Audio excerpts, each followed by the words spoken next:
Assim, a Bíblia, ela foi escrita em 3 línguas, você sabe, né? Hebraico, aramaico e grego. Então, na antiguidade clássica, dita clássica, né? Os gregos, e não só os gregos, os povos da antiguidade de forma geral, eles classificavam todos que eram negros como etíopes, porque a palavra etíope significa pele queimada em grego, né? Por isso que quem nascesse Kemetiu para nós, Kemetiu, era a forma como eles, os próprios Kemetiu se identificavam. Kemetiu porque nasceram Kemet, terra dos pretos. Mas para quem fosse estrangeiro, o classificava como etíope. Classificava os núbios como etíopes porque, pelo mesmo motivo, por ele ter a pele preta. Classificava os líbios como etíopes por ter a pele preta. Os sabeus também eram classificados como etíopes também por ter a pele preta. Por isso que hoje nós temos ali no continente africano, na parte leste, um país chamado Etiópia. Né? Enfim, é só para dar esse breve. Pode passar para... Tá vendo como o que a gente está falando, né? É uma complementariedade. E aí não tem as vaidades etnocêntricas de que não, o conhecimento pertence a mim. A gente se comporta assim em todo lugar que a gente está dando aula, está trazendo algum conhecimento, porque os conhecimentos são complementares. E aí é importante para nós construirmos o nosso conhecimento que haja interdisciplinariedade. E isso é um princípio dos estudos africanos, super importante. Exatamente. Ele era de muitas coisas. Então entra o Buffon, que esses teóricos eles são sucessivos. Vocês vão vendo que eles se sucedem na construção de um pensamento racialista, ok? A influência do meio na degeneração das espécies, a concepção transformista e o impacto da migração, mudança cultural e os seres humanos são aperfeiçoáveis. Então o Buffon ele vem dizer o seguinte, olha só, o cara pode até nascer negro, isso quer dizer degenerado, mas o meio pode trazer transformações. E pode ser... Alguém lá atrás levantou a mão? Esse documentário que você falou anteriormente, ele é de que nacionalidade? O Blumenbach acho que é em inglês. Eles transitavam entre ingleses, franceses e alemães. Eu não sei a nacionalidade dele. Mas você jogando ali a data, você consegue ver. Oi? Deve ser alemão. Eu não sei a nacionalidade, mas eles transitavam como europeus. Né? Eles eram europeus. Então, ele traz a mudança no pensamento quando ele coloca a concepção transformista. Olha, ele é degenerado, nasceu degenerado, mas ele pode se transformar porque o meio pode influenciá-lo. Isso quer dizer, se eu tirar um negro do continente africano e colocar esse negro no continente europeu, quem sabe ele se regenere, né? Com a nossa educação, a nossa etiqueta, e pode ser que ele se aperfeiçoe. Pode passar, irmãos. Cornélius e o Reinal. Efeito degenerativo do novo mundo, até sobre os europeus. Aí eles começam, vamos lá procurar os índios. Aí chega, cai na América do Sul.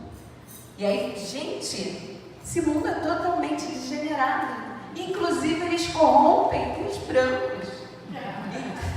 Então, eles começam a dizer que não só o corpo nascido, né? Não só você nascer negro, você é um degenerado, os povos melaninados, mas inclusive a América do Sul, quando eles descobrem, entre aspas, né? Quando eles se deparam com a América do Sul, eles falam que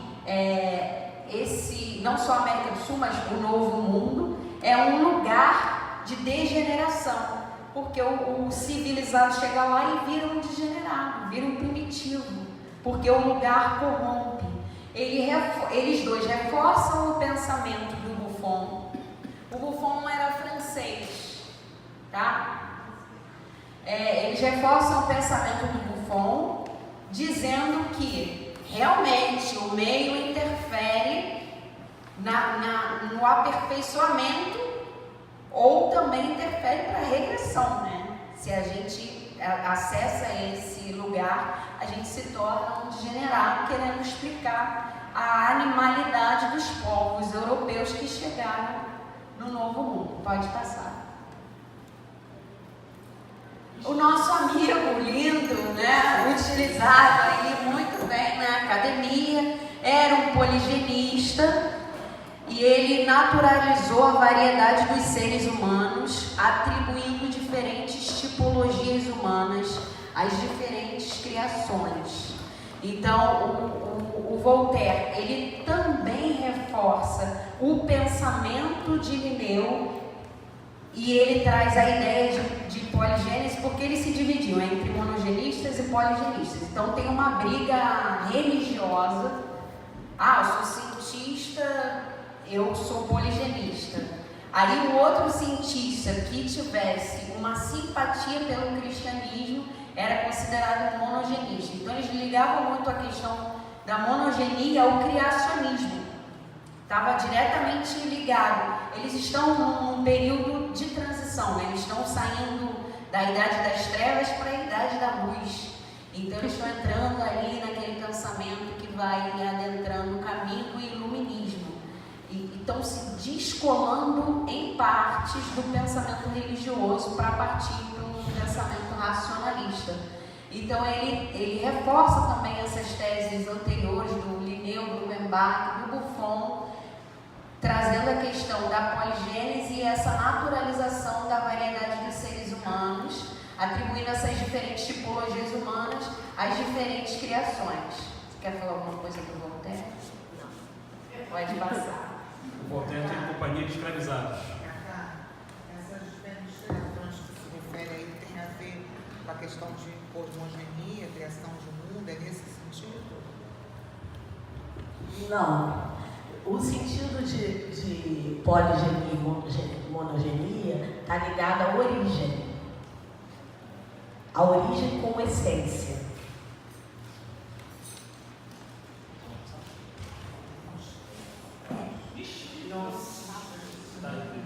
São nomes importantes, né? Bom, então o Kant, nosso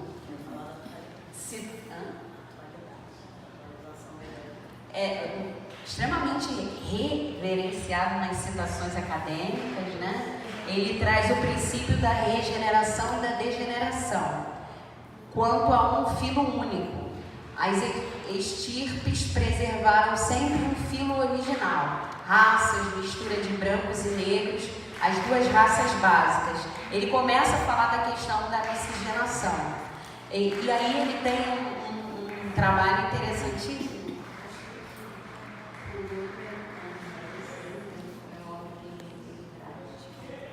Ele diz que a questão da cor da pele está ligada ao gene. E isso que faria diferença. Deixa eu falar uma coisa sobre o Kant. Então, eu sou contemporânea, né, gente? Esse negócio de eu não suporto a história porque desculpa, gente, assim, eu amo meus irmãos historiadores. Mas eu acho que o papel da história, ele também pode cumprir um papel comparativo, coisas dentro da ideia de pensamento. O Kant, ele traz a ideia de germe, mas ele é o germe do pensamento eugenista no Brasil, tá? Que a gente não fala muito sobre isso, tem um trabalho muito importante de uma antropóloga chamada Stepan, que ela vai pegar a história de como a eugenia chega no Brasil.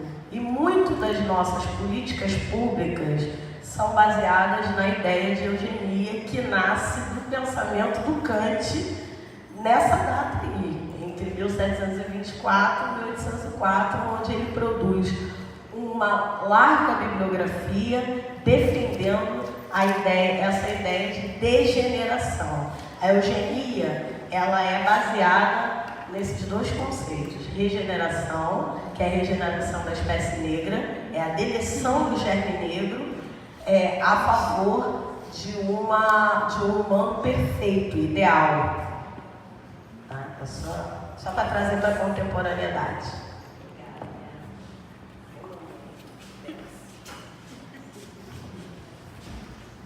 Bom, esse daí ele era cristão, né?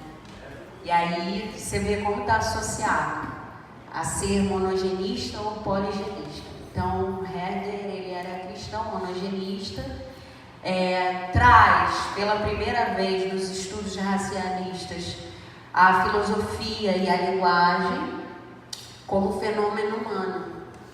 E os seres humanos foram animais até encontrarem as palavras, predisposições comuns partilhadas por todos os seres humanos e capacidade de perfectibilidade, um todo progressivo único, um plano característico distintivo. Ele traz a ideia do progresso, né? Que você, a partir da linguagem você consegue se desenvolver. A Marina vai falar melhor da questão da linguagem, e ele traz a questão do relativismo cultural e a crítica ao etnocentrismo. Ele introduz no pensamento a questão de pensar o contexto. E aí, você não está solto e isolado. A gente também precisa pensar esse contexto e começar a entender que a partir desse contexto os pensamentos podem ser diferenciados. Mas isso não quer dizer que ele não era racista também, porque ele vai fazendo um monte de construções que vão corroborar com o racismo. Essa perfectibilidade, ela não está ligada à questão da raça, mas está ligada à questão criacionista, tá? Está ligada à questão de Deus. Então você pode chegar à perfeição a partir do momento que você vai seguir um caminho religioso. A primeira coisa, definir linguagem, né? Os estudos de linguagem, eles nascem a partir dos lógicos. Os lógicos eram prioritariamente matemáticos, mas também eram filólogos. Estudavam a origem do som e da língua, da produção de sentido. Então, quando a gente fala em linguagem, para esses caras, eles estão falando da palavra. Mas os lógicos, que é um movimento de pensamento, vão dizer o seguinte: linguagem é tudo aquilo que faz com que um indivíduo se conecte com o outro. Então, a forma de andar é uma linguagem. E isso é muito perceptível quando a gente para pensar na linguagem corporal dos negros na diáspora. Ela comunica a mesma coisa do que a linguagem de um corpo africano dentro do continente. Eu costumo dar o exemplo do movie snack nos Estados Unidos. Por exemplo, quando uma criancinha, quem tem filho aí vai identificar isso. Quando um dos nossos filhos faz isso, esse movimento é o movie snack. Crianças negras brasileiras fazem isso, crianças afro-americanas fazem isso, crianças africanas fazem isso. Isso é linguagem. Som é linguagem.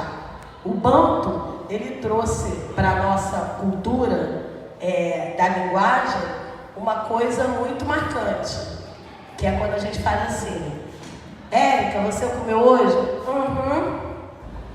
Essa sonoridade, ela é do tronco, ela é Banto, é uma linguagem Banto. E a gente experimenta essa linguagem circulando até hoje, nos dias de hoje. Então, esses caras, eles vão dizer que linguagem é palavra porque eles são etnocêntricos. Eles estão pensando em cima todos os referenciais são referenciais europeus. Depois, a própria história, a atualização histórica, vai dizer o seguinte: nem mesmo a linguagem nasce na Europa. A linguagem nasce de um conjunto de psicostasias chamada Neteru, no Kemet. né?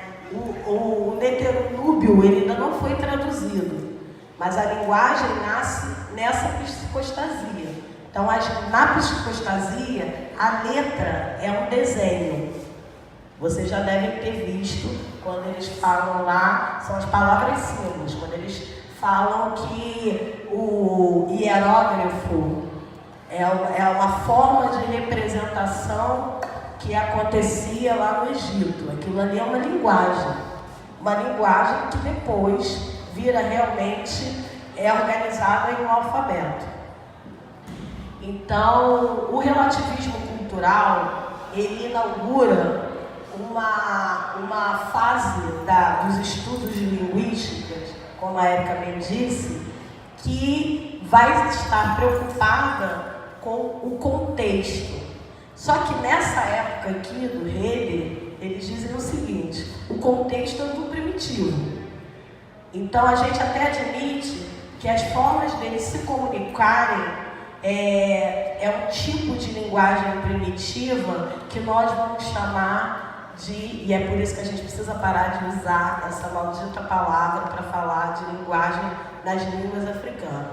A gente vai falar de ou sotaque, chamar de ou sotaque, ou vai chamar de dialeto. O dialeto, ele produz o sentido de uma língua primitiva. Só que as línguas africanas, elas têm estrutura semântica, porque elas são capazes de comunicar sentido. Elas têm gramática, mesmo na oralidade. Porque a ideia de gramática é quando tem um som que pode significar um conjunto de coisas ligados a uma ideia. Ela tem gramática. E só que isso não poderia ser admitido. Esses caras não querem pensar isso. O relativismo cultural atualizado vai dizer o que eu estou dizendo hoje. Mas nessa época, o relativismo cultural era uma forma de reforçar estudos comparativos. Qual era o objetivo deles? Da mesma forma que eles pegaram os artefatos africanos, jogaram lá nos museus e disseram: olha, isso aqui é um conjunto de artefatos primitivos, de sociedades primitivas, sem dizer, sem entender na realidade qual era o uso, qual era o significado. O relativismo cultural vai fazer isso com as culturas africanas. Ela vai juntar as culturas a partir dos estudos comparativos em grupos que eles vão chamar de primitivos, sociedades primitivas. Dessa ideia vai surgir os estudos de sociedades complexas na antropologia.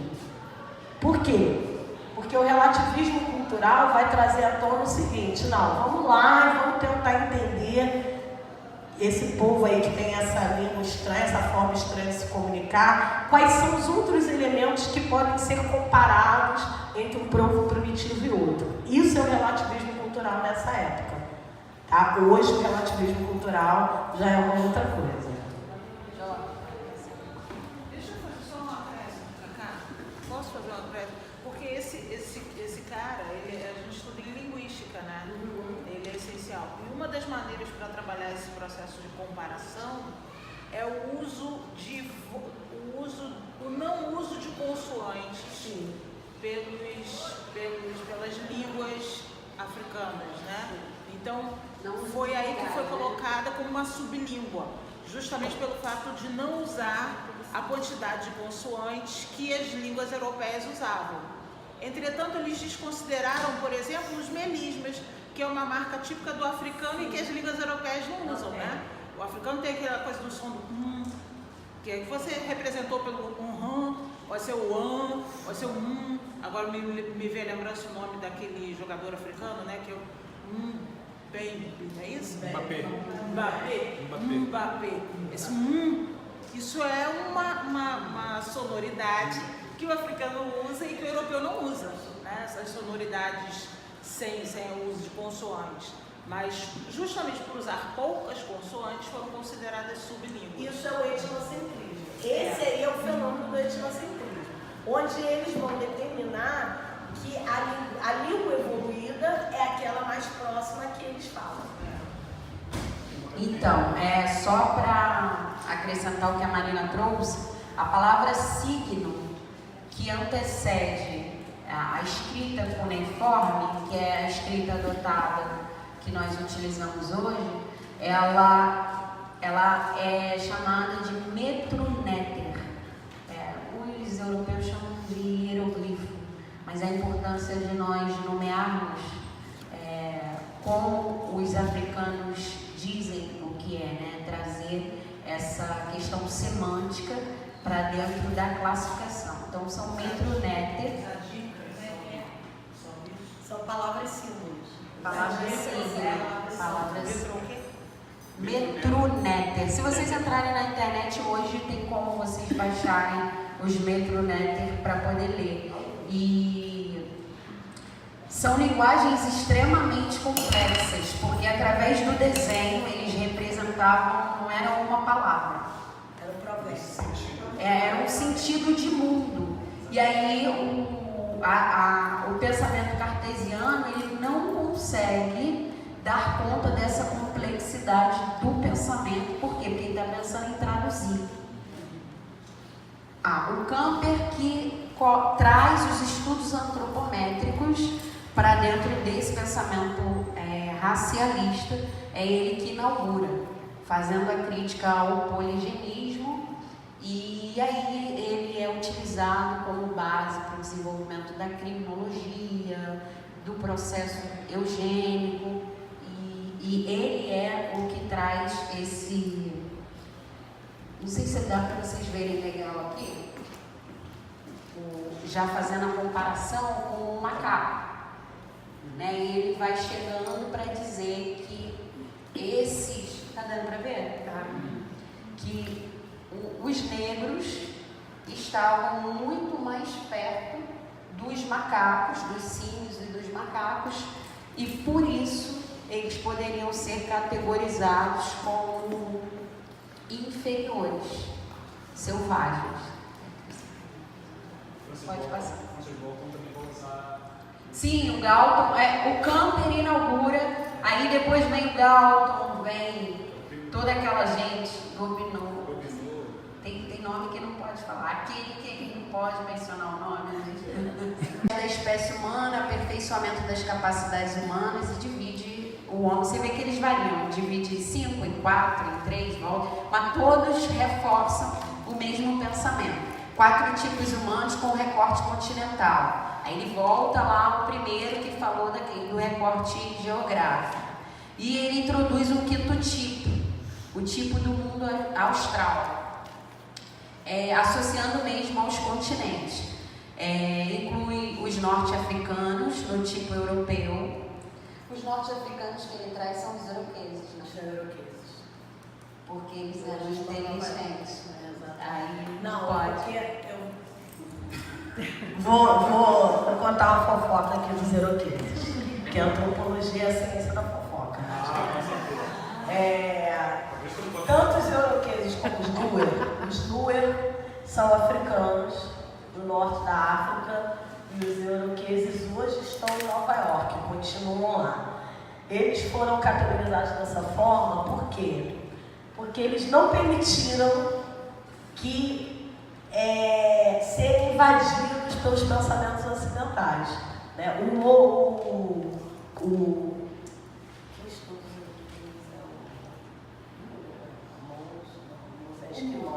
O Mose estuda os Nuer e o Mormon estuda os euroqueses. Então, assim, em vários rituais, que é o tesão do etnógrafo, né? Você assistir e participar dos rituais. Os euroqueses disseram para ele: olha, você pode até ficar aqui como euroquês, mas você não pode nem ver nada, nem anotar nada, e também não pode participar, porque você não é euroquês. A gente pode fingir que você é. Então, ele não conseguiu fazer uma etnografia que desse conta da complexidade euroquesa. Tá? Então, na hora dele classificar, ele pegou essa frustração e disse que os euroqueus estão tipificados como uma sociedade um pouco mais complexa e inteligente. Bom, e aí... Não desliguei, não. Som. Então, ele traz essa questão, inclui o norte-africano, o tipo europeu, o tipo caucasiano. Ele fala, bom, o primeiro homem a nascer no mundo foi o caucasiano. No processo de degeneração, ele se tornou preto. Reuniu uma biblioteca de autores negros e conheceu, infelizmente eu não sei pronunciar, eu vou pronunciar do jeito que eu sei, porque ninguém utiliza, né? Esse teórico é um teórico negro, africano, que foi escravizado na América. Vamos falar do jeito que a gente... O Laodiceano. Então, assim, eu vou até botar depois bem grandão, que é importante, anotem esse nome, porque ele fez uma etnografia, autoetnografia, escreveu sobre o processo de escravização dele, ele falou sobre a viagem, ele falou sobre como ele foi tratado na América, e ele foi um grande intelectual que não é utilizado na academia e que precisa ser resgatado. Nós precisamos resgatar os nossos autores. Pode passar. Só isso de bom que o Blumenbach fez.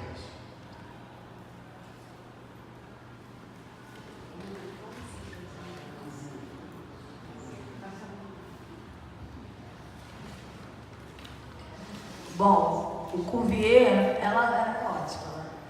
Eu não gosto de pronunciar nem o nome dessas coisas. O Cuvier, ele vai corroborar com a ideia de natureza humana, né, gente? Especializada, compartimentada, com configurações hereditárias que vão determinar os níveis de humanidade. Ele radica, né? Ele registra a ideia de raças diferentes. Raça negra próxima aos símios, em continuidade ao autor anterior, porque percebam uma coisa, todos esses autores, eles vão ratificando e referendando o que o anterior falou. E ele inventou. É dessa forma que nasce o que a gente chama de ciência europeia, tá?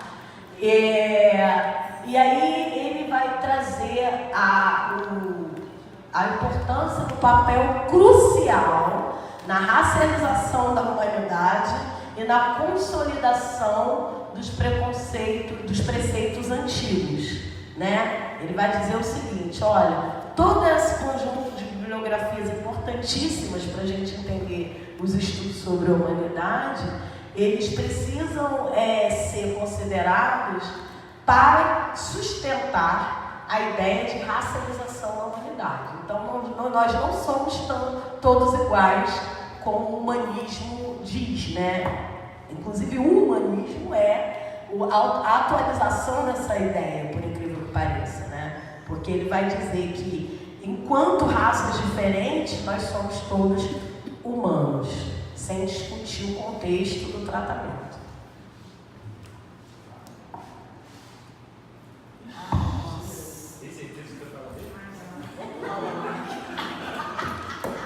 Bom, Lamarck, ele era um naturalista, né? E dentro do que hoje, essa proto-antropologia, ela nasce das ideias da biologia. Então, Lamarck era um naturalista que começa a estudar, eu considero Lamarck, inclusive, a proto-epigenética, né? Que a gente vai falar muito mais para frente. Ele vai estudar as alterações ambientais a partir da noção de necessidade, né? O cara que vai dizer que a girafa tem um pescoço alto porque ela gosta das folhinhas que estão lá em cima. Ele vai radicar também a ideia de adaptação natural, redução e desenvolvimento de órgãos, que são as adaptações fisiológicas, no mundo animal, noções de forma adquiridas e transmitidas. Isso é super importante, né? Porque quando a gente fala de forma muito vazia sobre a ancestralidade, é um argumento muito fácil de se desmontar, né? Como é que você... a ancestralidade para nós não é um morto, né? A ancestralidade é essa espiritualidade coletiva que opera. E esses caras vão falar sobre isso, mas numa nuance genética, biológica. Sucessividade, por isso que eu falo que ele é o pai da protoepigenética. Sucessividade de geração em geração, ou seja, ele está falando de atualização. Ele continua na ideia que os primeiros pensadores, ainda não era eugenismo, mas que pensam a perfectibilidade como proximidade de Deus, eles inauguram, ele continua referendando isso. Seres humanos como algo temporário na escala animal, suplantados por formas mais avançadas. A forma mais avançada a gente já sabe qual é, né? Ele até falava da questão da ideia dos extraterrestres. Começa a dançar aqui. Não sei o que ele falava. Deixa eu só fazer porque passou batido. Perfeitabilidade vai aparecer nas obras do Allan Kardec, não à toa, tá? Adoro falar isso, gente. Eu só esqueci o título. É uma obra super importante dele, do Kardec, que fala sobre... Gênesis. Não é a Gênesis. No livro de Espírito. Não, também não é. Tá, daqui a pouco sai. Onde ele vai falar o seguinte: essa obra ela não é mais muito visitada, né? Porque a atualização do espiritismo kardecista resolveu dar uma enterrada nela, mas o Allan Kardec corrobora com o que todos esses intelectuais estão falando para uma tradução cristã, que inclusive está na Bíblia, lá no Velho Testamento, né? Então, essa ideia, o Allan Kardec ele é um evolucionista, tá? Influente, muito influente na França. Tem que falar mais lá sobre lá.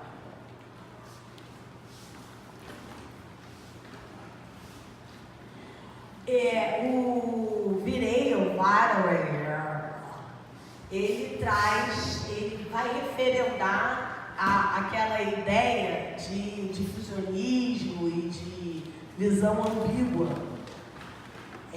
entre a ideia de origem única e a ideia de uma poliorigem, um poligenismo, como possíveis interpretações dos fenômenos empíricos. Ele é um cara que vai seguir o Curie ou Corey. A gente pode falar do jeito que a gente quer, né? Ele vai seguir a tendência do que Corey pensa. Curry. Ele te bota no frango, né? Mas ele vai reafirmar uma oposição.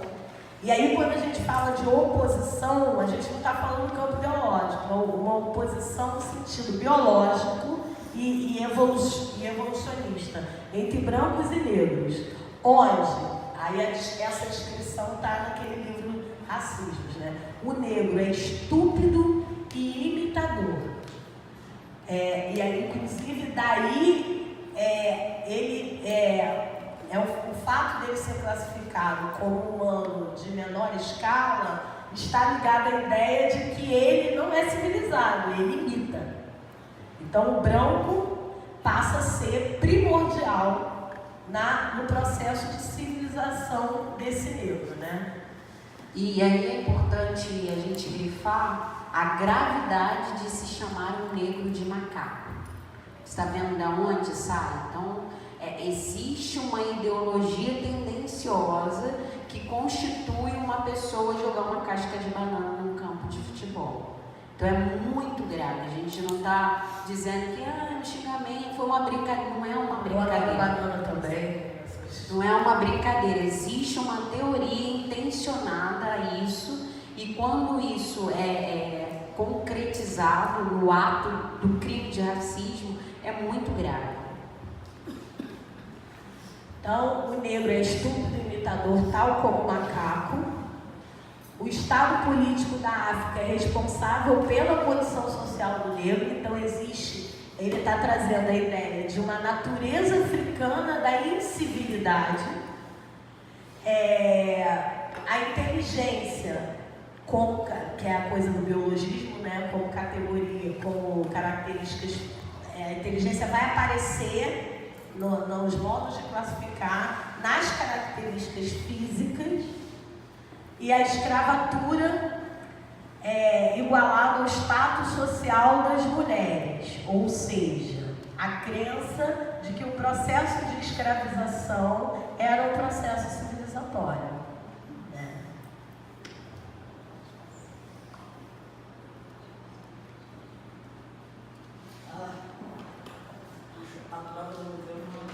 Foi isso, né? Tá puxado. Mas vocês têm alguma dúvida? Que aí é bom também a gente citar da biologia, né? E ele vai romper com a biologia para dizer, olha só, o problema da ciência como um todo é que ela só aceita a ideia de que o homem domina a natureza. Para esses povos, o homem se relaciona com a natureza e a natureza se relaciona com o homem. Né? Ele vai trazer isso numa etnografia muito linda sobre caçadores e coletores, né? onde ele inclusive diz que os caçadores eles não dominam a caça dá a honra para os caçadores de abatê-la. Isso aí é interessantíssimo para a gente até discutir depois o abate, né? A ideia do abate. Bom, o Prisha ele vai dizer, né, que a raça não é uma categoria rígida. Ele vai usar as etnografias feitas lá no gabinete, né, aquela tradução a partir do missionário, como um mapa da sociedade, uma radiografia da sociedade. Ele vai defender a ideia de interdisciplinaridade, que eu inclusive, é uma coisa que eu discutia muito em sala de aula, já era muito interdisciplinar, né? O antropólogo era o geógrafo, era o biólogo, era o naturalista, mas ele está falando no sentido de considerar a relação desses humanos com a morfologia, né? A morfologia social, que depois vai ser reiterada como categoria pelo Marcel Mauss. A impossibilidade de definição de um tipo humano, como por exemplo o negro, ele diz que não tem como defini-lo pelas suas características, as suas capacidades a partir das suas características físicas, mas que existe uma estirpe primitiva do homem, sendo que essa estirpe, ele vai mudar a palavra, né? É negra. E o homem branco, civilizado, é um padrão que pode ser alcançado por um processo adaptativo. E aí, referendo também a questão da imagem e semelhança de Deus ser branca, né? O padrão a ser alcançado é o quê? A imagem e semelhança de Deus. Pode passar. Conclusões, né? Esse foi o capítulo 15 do livro. Investigou teorias das raças plurais e por vezes contraditórias. A inconsistência das teorias, como a Marina falou, foi uma invenção e outras pessoas vieram referendando essa invenção. Aí a gente lembra, né? Uma verdade é uma mentira repetida várias vezes até que ela se constitua uma verdade. Isso é ciência. E aí, problemas metodológicos da construção racial. Você vê que tem várias falhas e é uma questão que não dá para descer a seco. Porque a gente vê ali vários problemas e em cima desses problemas se constitui toda uma estrutura social na qual nós estamos inseridos hoje. Conteúdo conceitual em constante mudança do termo raça, né? O dinamismo também das incorporações que são feitas, mas existe uma estrutura, né? A estrutura do racismo, ela se mantém ali dentro, estereótipos construídos e reforçados, responsáveis pela hierarquia dos tipos humanos, Este estudo procede um ponto de virada das décadas de 1840 a 1850, onde as pesquisas referendaram uma ideologia agressiva e politicamente empenhada do racionalismo científico, que justificou e reificou as divisões hierárquicas de raça que supostamente seriam inatas, imutáveis e perpétuas. Tá bom? Então,